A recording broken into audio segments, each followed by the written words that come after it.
the financial view. This is the economics we talk. Economics is warfare. Our brothers, you got MG Moore, right? They're not, but there's no award show in the community for that. I see him 500 was talking about it. You know, y'all, I've been talking about it, but it's the person who does it that matters, right? You know, and I believe that him 500 don't be like talking too much. He be doing shit. So I would love to see that brought out. And I got some other things that I want to do for, because you have to create culture around it. You actually have to reward people for doing good so that it grows the culture, so that it shifts the paradigm, so people want to do more rewarding things. You dig? Now, it's one thing to get internal validation from self. It's another thing for a brother to be like, man, how the fuck am I out here doing this? But these niggas getting rewarded. How is these niggas on the show and these niggas don't do nothing but negativity, and every day I wake up trying to motherfucking forge out of fire.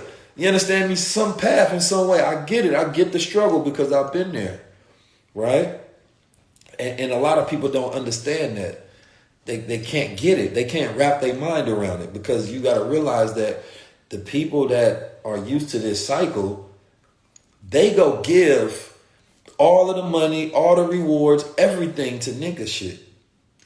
And they say, well, I got to now because that's my business now. I don't know how to reward y'all for doing godliness. So what y'all seeing in real time with like Earn Your Leisure and MG and CEO Matty J, different people starting to get some measurement of awards and rewards, this is a shift starting to happen, but not there. It's not there. It's starting to happen, but it's not there. So he said, man, I seen y'all on the Breakfast Club. That's not even the machine doing that.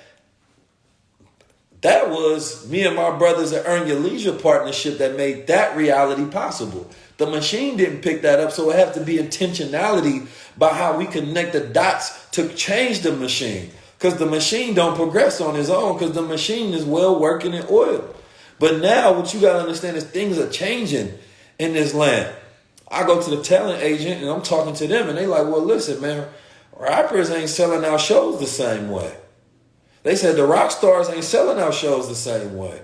They said, well, y'all got the power. Y'all got the community. We want to get behind people like y'all because y'all can fill up the theaters. Y'all can fill up the stadiums.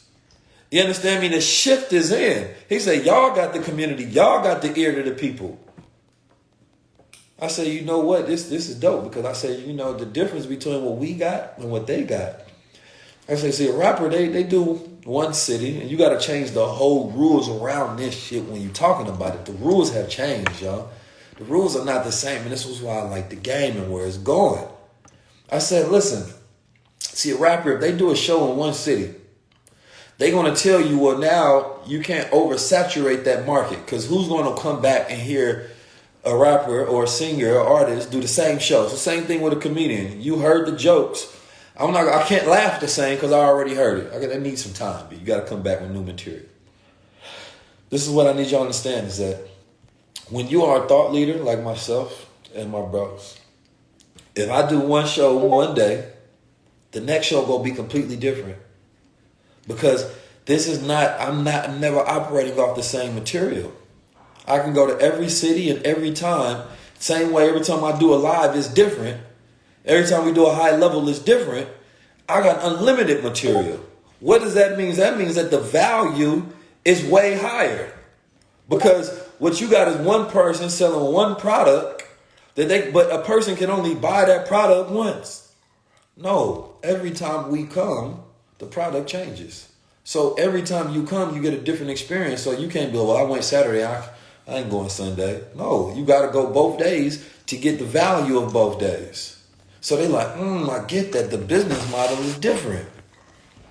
The business model is different. Now you got to change the business. But a lot of times we be operating in models, right, of the old, and they trying to fit and see how we fit inside. It's like, no, you got to change the whole business model and thinking around me. I'm a different type of commodity. I'm a different type of value. It's different, like LaRussell say. That's why LaRussell can sell albums before they come out and make more than some of the top artists in the world. Because instead of selling 1 million records, you should be focused on making $1 million, which changes your business model. Come on, man. Can I get an amen? Oh, man. It's much easier to make $1 million than sell 1 million records. But everybody wants to be in the industry where you got to sell 1 million products to get, come on, that don't make sense. Why? Because we have new business models, 2022. You want me to operate like niggas in the 90s did, the 2000s did, 2005, 2010, 2015, even 2020. Things have changed, my brother. I'm not operating like that. Wait a minute. Come on now. When I learned game, man, and this how I be thinking, it's like I learned the game that they sell merch packs with streams so that they can fluff their numbers to the top. You telling me we can't do that same thing to sell a book or a shirt with that, connect that to a message, and then you telling me we can't be on the top 100 if we getting the same kind of numbers? But see, we have to do these to break barriers so they understand, bro, this is the new value. Because the average rapper makes $70,000 a year. Average, according to statistics. And most of them make less than that. But we got kids wanting to go for a job that don't even pay 6 figures.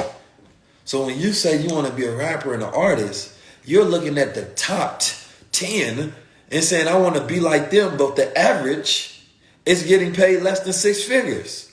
How does that make sense? Yet their industry is seen more valuable than ours. How the fuck that makes sense? Investors and entrepreneurs getting paid more than that.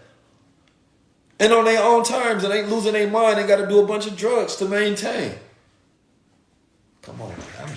I'm just trying to give you the game on where we at in society. Just that we on an ascension. If that's not a 7-figure job, no. How many rappers the same way? How many athletes? Every athlete ain't getting no LeBron-sized contract. So sometimes you think you're going for the top 10, but actually you're going to end up in the average. How many people you know rap that make 6 figures? I'm not talking about the people you see on TV. I'm talking about the rappers you know. That's a career. That's what rapping is. But how valuable is it? You put it like that, it changes the game. But then they say, okay, well, listen, I want you to be able to do what you do. I just want you to do it the most efficient way possible. How about you learn this Web3 shit? What will Russell do? Oh, he learned Web3. He saw essentially the quality of NFTs, but he didn't have to tell you they were. He just understood the technology and utilized it. And now he's more successful than people that have had careers for 10, 20 years. Because this new age, man, the new age youngsters understand is different over here. We're not operating off old Operation Man Die. We're not doing that. We're not doing that. So I would much rather you say, well, listen, fuck, price versus value is always an important metric to see, right? I create a product, I price my product, and then I decide how much I want to sell, right? Now, not only you create intellectual property, it's becoming more valuable because now you have the ability to leverage it, right? Based on the equity that's within it.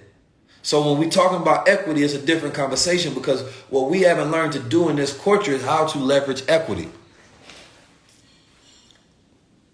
Talk to me. You understand me? We still haven't learned how to do that, how to leverage equity. We think that ownership is the highest level. It's not. Control is.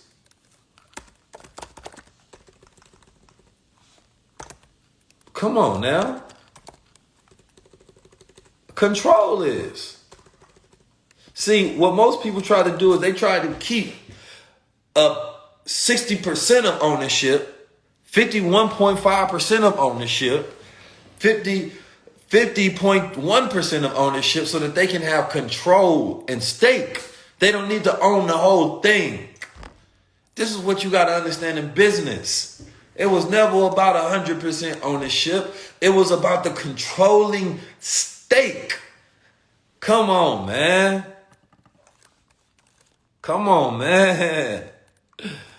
Oh, man. I be teaching, man. Come on, man.